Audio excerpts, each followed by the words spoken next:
Welcome to Stirring It Up with Tierra Monique Kitchen Table Talk. And on today's segment, we have Michelle Martin sitting at the table interviewing New York Times author Jim Tankerley.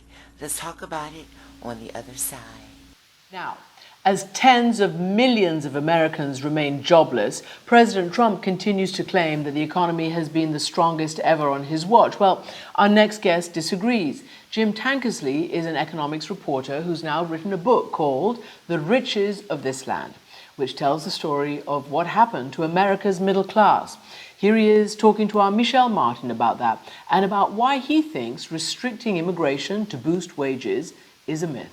Thanks, Christian. Jim Tankersley, welcome. Thank you for joining us. Thank you so much for having me.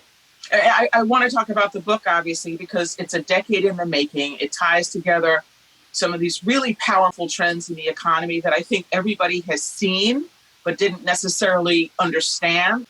And one of the fascinating arguments that you make in the book is that the president could have achieved the kind of remarkable economic growth, broad-based economic growth that he brags about. You say he actually didn't, but he could have. Explain that, please.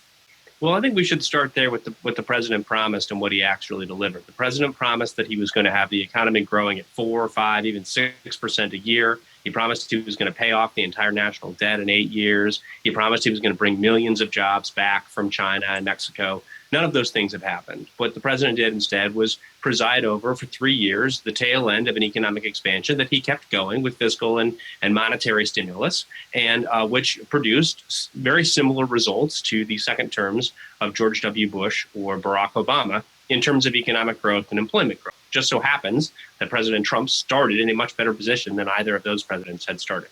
So he did fine for 3 years, but he did not deliver the unprecedented performance that he said he would.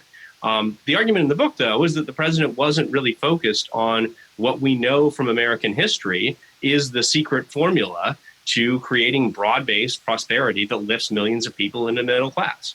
And that formula, which was played out in the aftermath of World War II and all the way through the 1970s, is that if you seek to empower workers who have been shut out of opportunity in the American labor force, particularly women of all races and men of color and immigrants, if you seek to empower them and break down the barriers of discrimination and structural barriers that hold them back in the economy, that unleashes them to work more, to produce more, to be more productive, and that creates the sort of sustainable growth with low unemployment that lifts millions of people in the middle class. The president wasn't focused on that formula. A lot of his policies have gone in the other direction on that.